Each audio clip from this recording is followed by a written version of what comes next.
Siapa yang masuk tandas dengan Min sekali tu? Ush. Hari tu biasa-biasa je korang. Min nak cerita kisah seram Min kat korang lagi ni. Min ingat lagi, dulu masa Min kecil, rumah nenek Min belah depan kayu tau. Min suka betul vibe rumah kayu nenek Min dulu. Dulu time cuti sekolah hujung tahun, Min kena follow mak Min balik kampung.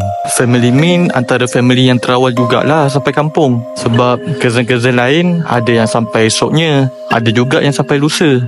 So malam tu Min sorang-sorang. Tak adalah saudara yang boleh main sama-sama kan. Tapi biasalah budak kecil, dah tahu tak ada orang nak main sekali, degil nak juga pergi main kat belah depan tu malam-malam. Min pun main lah kat depan tu macam biasa. Lari-lari masa tu dalam jam 10 malam. Tengah-tengah main tu, tiba-tiba mesin jahit nenek Min berbunyi.